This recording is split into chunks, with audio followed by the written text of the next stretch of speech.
Pessoal, o vídeo que eu gravei esses dias comentando sobre a possível descoberta de um material supercondutor a temperatura e pressão ambiente, o chamado LK99, gerou várias perguntas, vários questionamentos, então eu estou gravando a parte 2 desse vídeo, tá? Quem não assistiu a parte um, começa assistindo o primeiro vídeo, que eu vou deixar linkado aqui, e depois vem assistir a parte 2, que eu vou falar de supercondutores de nióbio e mais aplicações no contexto da ressonância magnética nuclear.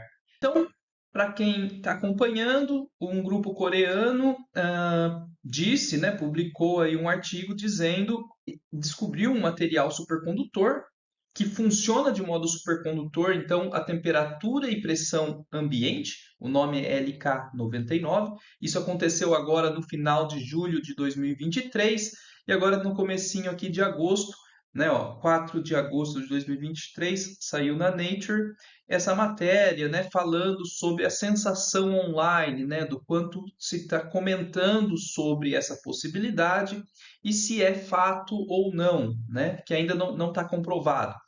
Então, revisando a ideia, o material supercondutor, eles têm baixíssima resistência, né, seria zero, quando você está trabalhando com material abaixo da temperatura crítica daquele material, tá? Então, qual que é a ideia?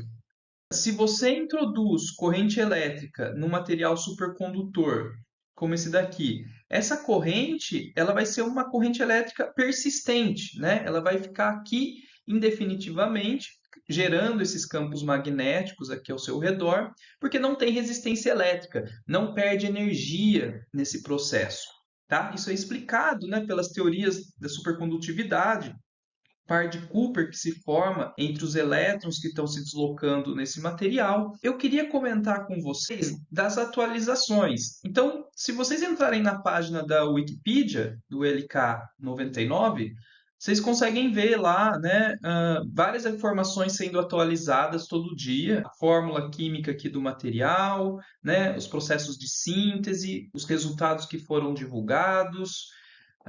Aqui embaixo, ó, nós temos os autores, os trabalhos relacionados com esses materiais.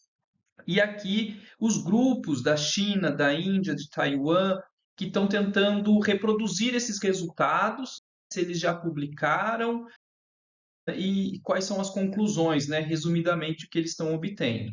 Tá? Então, vocês podem acessar a página da Wikipedia, que está sempre sendo atualizada, dos grupos que estão tentando reproduzir esses experimentos, né, para verificar se esse material realmente é um supercondutor. A ideia aqui nessa parte 2 desse vídeo é comentar um pouco sobre como que a gente já utiliza material supercondutor atualmente.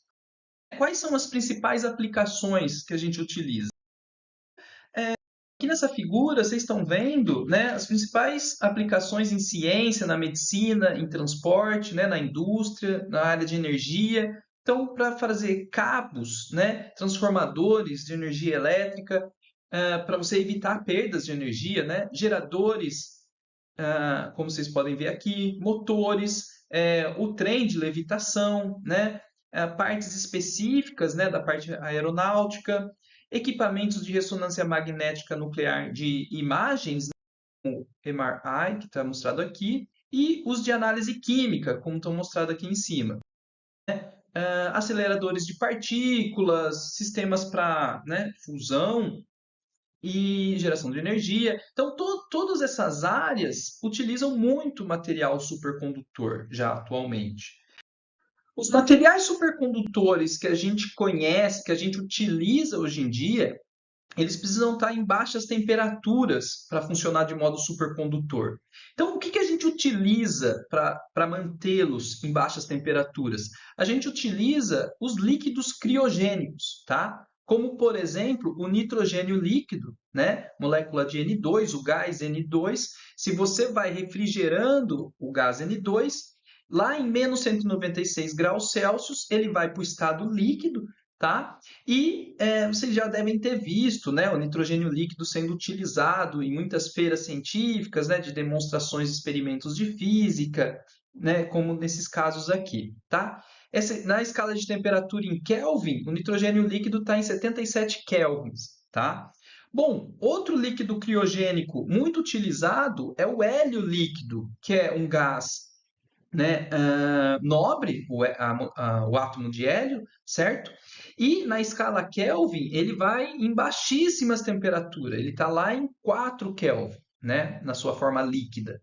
Lembra que na escala Kelvin, pessoal, o zero absoluto, o zero Kelvin, seria a situação onde as moléculas, né, desse líquido, né, ou desse material, elas realmente parassem, né? A temperatura dos materiais está relacionada com a agitação térmica das partículas, né? E no zero Kelvin seria a situação sem movimento, tá? Veja como o hélio líquido está lá próximo do zero Kelvin. Bom, então, os líquidos criogênicos a gente usa para resfriar esses materiais supercondutores e esses líquidos são muito caros, né? A gente precisa de muito para utilizar ele naqueles trens de levitação, para fazer essas demonstrações aqui, né? Como vocês viram, ó, nesse experimento de levitação magnética, o material supercondutor é o da base, aqui embaixo. Isso aqui é um ímã, tá? Quando não estava refrigerado, né, o ímã ele estava apoiado aqui no material supercondutor, o material não estava no seu modo supercondutor, né?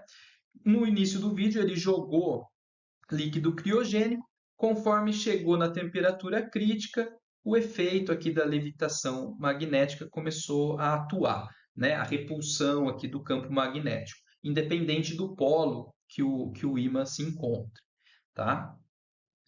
Bom, então, uma aplicação que utilizou muitas toneladas de materiais supercondutores foi o que provavelmente vocês já ouviram falar, né? O LHC, que se encontra lá no CERN, um acelerador de partícula, né, enorme, que tem 27 quilômetros de circunferência aqui, né, construído entre a Suíça e a Itália, certo? É, e qual que é a ideia aqui, né, do LHC? Você constrói ímãs supercondutores ao redor desse coisa todo, você acelera as partículas, né? E os campos magnéticos do ímã supercondutor é o que mantém as partículas sendo aceleradas ali nesse túnel. Tá? Então tem uma série de túneis, né? Você acelera nesse primeiro, depois acelera no segundo estágio e depois finalmente quando atinge as altíssimas velocidades, vai para o túnel principal aqui. Tá? Então, é uma estrutura gigantesca que usou, no mínimo, né, esse valor aqui deve estar desatualizado, mas 1.200 toneladas de supercondutor de nióbio titânio, tá? Que a gente vai comentar daqui a pouco. Então, tudo isso para acelerar as partículas e realizar a colisão entre elas, como vai mostrar agora aqui na animação, né? Ó, fica vendo. Você acelera essas partículas, realiza a colisão entre prótons, por exemplo, e observa, né? O que aqui as partículas indo no túnel, né? Uma ilustração, elas vão colidir frontalmente. Vamos ver se isso, a colisão e todo esse sistema vermelho aqui em volta são diferentes detectores, né? Que detectam todas as partículas que são geradas, a energia, e você consegue então estudar, né, a física de partículas, o que aconteceu naquele processo, tá? Essa é a utilização lá no LHC. Aqui dá para ver, né, esses tubos onde as partículas são aceleradas, tá? O túnel lá da estrutura é realmente algo gigantesco. E imagina o custo para você manter isso com líquido criogênico, manter os equipamentos no estado supercondutor, né?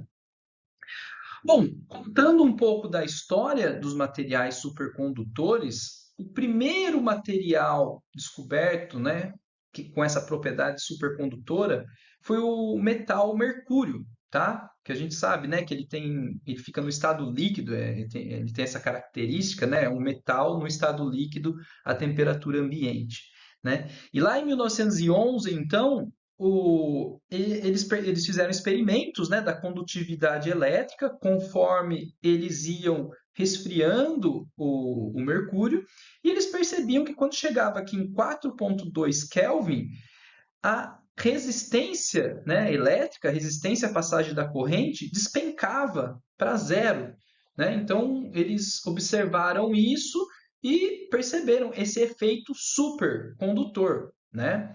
Gerou um prêmio Nobel para quem descobriu isso aqui depois, tá? E então esse é o gráfico, né, a figura que eu mostrei para vocês no primeiro vídeo, que o material comum, não supercondutor, conforme você diminui a temperatura, a resistência elétrica dele diminui, tudo bem. Um material que a gente chama de supercondutor, ele tem resistência às altas temperaturas, né? Ele tem uma resistência elétrica, mas conforme você vai diminuindo a temperatura, ele chega numa temperatura que a gente chama crítica, que a resistência elétrica dele despenca para zero, é o que vocês estão vendo aqui no gráfico, e nessa faixa aqui de 0 Kelvin até a temperatura crítica, em toda essa faixa, o material realmente atua como supercondutor, né? Zero de resistência elétrica. Bom, então, vou mostrar alguns materiais para vocês que a gente conhece. Se você pegar, né, os elementos puros aqui, o tungstênio, alumínio, mercúrio, vanádio, chumbo, o tecnésio, o nióbio, né, ou diversos outros, como está nessa tabela periódica aqui, todos eles têm propriedades supercondutoras, tá? Eles têm uma temperatura crítica, onde abaixo disso eles atuam de forma supercondutor. Então, por exemplo, o tungstênio você tem que estar muito próximo lá do 0 Kelvin, né? O alumínio, ó, em 1,2 Kelvin. O mercúrio, 4,15. Vanádio, 5,4. Então, dos elementos, o nióbio é o que tem a temperatura crítica mais alta, 9,25. Tá? Então, olha que interessante essa característica aqui do nióbio, né, entre os elementos. Bom, aí existem outros tipos de materiais, né, não o metal puro, mas que têm esse comportamento supercondutor. Então, existem materiais cerâmicos, né, à base de lantanídeos, bário, cobre, oxigênio. Então, esses materiais cerâmicos aqui, ó, olha as temperaturas críticas dele. 35 Kelvin. Perceba que já é uma temperatura crítica bem mais alta, né? E a gente está interessado em temperatura ambiente, né, para as nossas aplicações. Então, esses materiais cerâmicos, 35, 93, 101 Kelvin, né? Mas ainda são temperaturas bem baixas, né? Ambiente é 273, vai estar para cima, 300 graus Kelvin, né? Temperatura ambiente. Tudo bem. Mostrar mais alguns materiais de ligas metálicas, né? Magnésio com boro, nióbio titânio, nióbio estanho, nióbio germânio. Olha as temperaturas críticas: 39 Kelvin, 10 Kelvin, 18. Aqui está repetido, ó.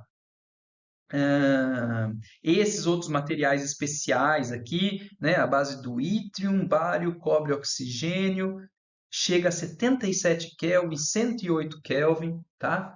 Então, é interessante, pessoal, a gente ter em mente que todos esses materiais, né, essas ligas, elas, além de permitir o efeito supercondutor, ela precisa também ter algumas outras características, né? Como ser de baixo custo, né? Você não pode ter um material de altíssimo custo para fazer uma aplicação onde você vai usar toneladas, né? Elas têm que ter propriedades de possibilidades de construção de cabos sem ser facilmente quebra, né? Cerâmicas geralmente são mais quebradiças, né? Então, maleabilidade, ductilidade, o preço, tem muitos fatores que influenciam a real utilização desses materiais, né? A pressão que esse material tem que estar submetida para atuar de forma supercondutora, né? Aqui nesse gráfico a gente vê ao longo dos anos, né, vários materiais supercondutores e a temperatura crítica de cada um desses materiais, como vocês estão vendo, né, ó, cada vez mais próximos aí de materiais a temperatura ambiente. A grande questão é que esses materiais às vezes precisam estar a altíssimas pressões e aí nem sempre são práticos para aplicações, né? Bom, os materiais à base de nióbio, vocês devem ter percebido que eles são muito importantes e a gente utiliza muito eles na área de ressonância magnética nuclear e nos aceleradores de partículas do LHC, tá? Então, acho que vale a pena comentar aqui, né? O Brasil ele detém 98% das reservas mundiais de nióbio e é responsável por 75% da produção mundial. Então, o nióbio ele tem uma série de características, não só para materiais supercondutores, mas diversas outras aplicações, né? A principal aplicação conhecida é que 0,1% de nióbio, se você introduz isso em aço, ele aumenta consideravelmente a resistência mecânica, né, desses materiais. Então, tem uma série de aplicações, além de produção de material supercondutor, e é uma pena, né, que o Brasil exporta muito desse material de forma bruta e a gente não domina tanto a tecnologia de produzir, né, e vender esses cabos já prontos, né, como materiais supercondutores, realmente com tecnologia agregada nesse produto, né? Muito do que a gente vende é o material bruto mesmo, para ser processado em outros países, né? Bom, mas aqui nessa figura vocês estão vendo o cabo supercondutor lá do LHC, feito de nióbio estanho, né? O nióbio estanho ele tem temperatura crítica de 18 kelvins, né? Uma temperatura crítica mais alta, e o nióbio titânio tem temperatura crítica de 9 kelvin, tá? Nos equipamentos de ressonância magnética nuclear, a gente utiliza muito esses dois materiais, tá? Por quê? Porque a gente quer justamente introduzir uma altíssima corrente nas nossas bobinas supercondutoras para gerar um campo magnético super intenso, né? Que a ressonância magnética precisa. A ressonância magnética precisa de campos magnéticos super intensos, tá? A grande questão, né, que às vezes a gente não tem em mente, é que o estado supercondutor ele também tem um limite de corrente elétrica e de campo magnético que o material aguenta. Então, por exemplo, os materiais à base de nióbio titânio, eles funcionam de forma supercondutores até 15 Tesla. Se você vai aumentando a corrente, quando você está atingindo o campo magnético de 15 Tesla, acima disso, ele deixa de atuar de forma supercondutora. Entende? Então, os equipamentos de ressonância magnética com campos acima de 15, eles não vão poder ser baseados, né, em nióbio titânio. Eles têm que ser baseados em nióbio estanho, porque o nióbio estanho ele já consegue chegar a campos magnéticos de 30 Tesla. Tá? Então, percebe que para a utilização prática desses materiais, a gente precisa considerar outras variáveis, né? Então, aqui eu escrevi, ó, o estado supercondutor de um material, ele depende de outras coisas, não é só da temperatura crítica.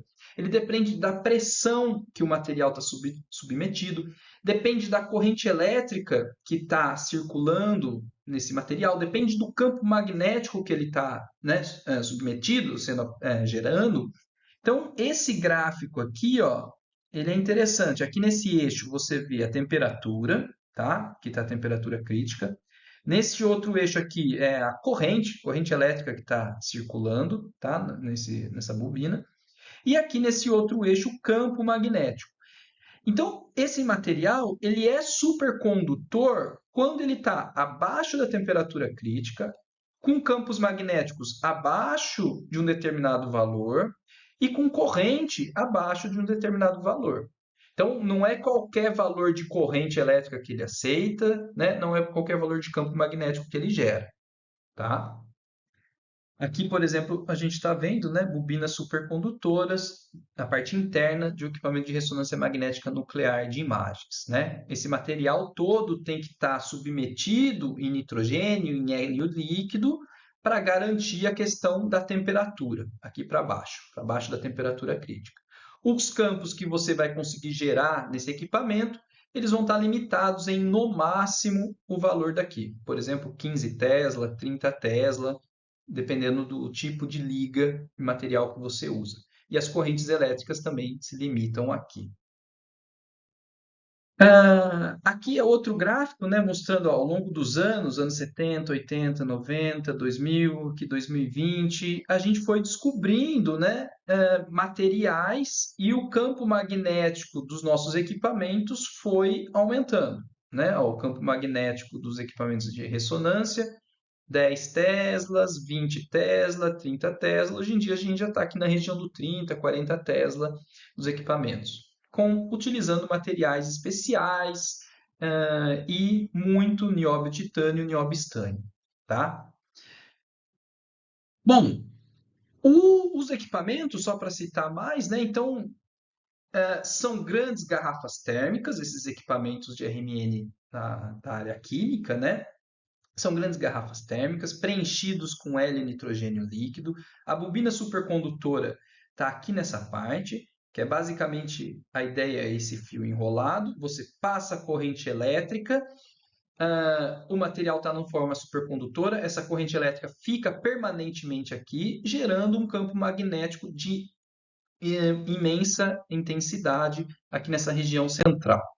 Bom, nesse vídeo aqui a gente mostra a ideia, né? Se você introduz uma substância química para ser analisada, por exemplo, molécula do etanol, que está aqui, dentro do equipamento de ressonância, ó, como que ele é? Está cheio de líquidos criogênicos, a bobina supercondutora é essa parte aqui.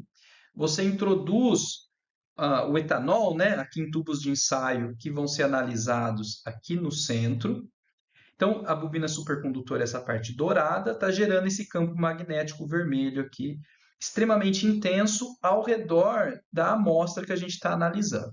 Aí você tem bobinas, né, para detectar o sinal da RMN. As moléculas, né, de etanol que estão lá dentro, pessoal, como que funciona, né, o princípio da RMN? Os átomos de hidrogênio, esses aqui são os átomos de hidrogênio, eles têm a propriedade de spin nuclear, que precessiona em função do campo magnético que está sendo aplicado. Dependendo dos vizinhos dele, se é o oxigênio, se é carbono, se é hidrogênio, dependendo dos vizinhos, eles precessionam de forma mais rápida ou mais lenta, né? Porque eles estão mais ou menos, né, sentindo esses campos magnéticos desses átomos vizinhos, do oxigênio, né? As nuvens eletrônicas de todo esse ambiente químico muda. Então, ó, se você realmente mede a intensidade de corrente elétrica que cada átomo aqui produz no nosso sensor, né? O hidrogênio que está aqui vizinho do oxigênio, ele produz esse. Os hidrogênios que estão aqui vizinho, né, desse carbono, do CH3, tem uma frequência diferente. Esse é o sinal total que a gente detecta quando a gente faz um experimento. A gente faz alguns processamentos, obtém o que a gente chama de espectro. Esse é o espectro da RMN, tá? E um bom químico orgânico olha para esse espectro e na hora consegue identificar, fazer a determinação estrutural, né, que a gente fala. Ele olha para esse espectro aqui, 4 ppm, 3, tal, ele olha, eu tenho um OH, eu tenho um CH2, eu tenho um CH3, junta com outras informações que ele tem sobre aquela substância e faz a determinação estrutural daquela molécula, né? Descobre que molécula que estava sendo analisada olhando para o espectro, tá? Bom, então RNN é uma ferramenta extremamente poderosa para a área química, né? E acho que vale a pena explicar dessa forma, né? O nosso equipamento de ressonância magnética, ele é como uma estação de rádio, tá? Você imagina ele assim. E o que a gente está fazendo é conversando com os núcleos do material que a gente está analisando. Então, o equipamento, ele emite um sinal de rádio, né, para aquele material. O spin nuclear vai receber esse sinal e vai responder, né? Dependendo do que ele recebe, um sinal magnético vem de resposta. Essa resposta a gente detecta nos nossos sensores, né? São bobinas para detectar esse sinal. Processando isso tudo, a gente tem os espectros e consegue interpretar essas informações, tá? Sequências de pulso é como a gente aplica essa radiofrequência, né? Diferentes sequências de pulso, você vai ter respostas diferentes. Você consegue descobrir átomos vizinhos, a conexão, o ângulo, né, entre uma ligação de carbono e hidrogênio, qual o ângulo que está aquilo conectado, quantos vizinhos ele tem, é oxigênio, né? Você, ó, sequências de pulso, você aplica no hidrogênio, você aplica pulsos no nitrogênio, no carbono, enfim, é um mundo gigantesco essa parte de sequências de pulso e possibilidades para a gente estudar a matéria, tá? É, é legal, então, finalizar aqui. Estamos todos aí ansiosos, né, e com altas expectativas de que esse material supercondutor realmente funcione a temperatura e pressão ambiente, como estão dizendo. Estamos aguardando aí outros grupos confirmarem isso. Sinceramente, é difícil que seja verdade, porque se for, vai ser revolucionário, né? Mas os primeiros resultados que eu estou vendo aqui nesses últimos dias parece que o material não está se comprovando supermagnético. Vamos aguardar, né? Eu acho que até o final do ano a gente deve ter resultados concretos sobre o que realmente está acontecendo. E só citar aqui que todas essas propriedades magnéticas da matéria, pessoal, elas estão relacionadas com princípios fundamentais, né? E um dos princípios fundamentais do magnetismo é justamente o spin, a propriedade de spin, né? Spin do elétron, né? O elétron a gente sabe que ele tem o spin up ou o spin down, né? Nas nuvens eletrônicas. Isso vai dar esse caráter, né, ferromagnético, diamagnético, né, todas essas propriedades que a gente conhece. Os núcleos dos nossos átomos, né, os prótons, os nêutrons, eles também têm propriedades de spin, né, também têm o spin nuclear, por isso que é ressonância magnética nuclear e a gente observa esses fenômenos magnéticos. Tá? Então, é tudo uma área muito interessante, que tem muita coisa para ser entendida, para ser estudada, e eu convido todos vocês a assistirem os outros vídeos aqui do meu canal, se vocês acharem interessante, e fazer comentários, né, sobre que tipo de assunto vocês gostariam que eu produzisse mais vídeos, né, explicasse alguma coisa mais específica da supercondutividade ou dos fenômenos de ressonância magnética, propriedades magnéticas da matéria, enfim. Obrigado e até!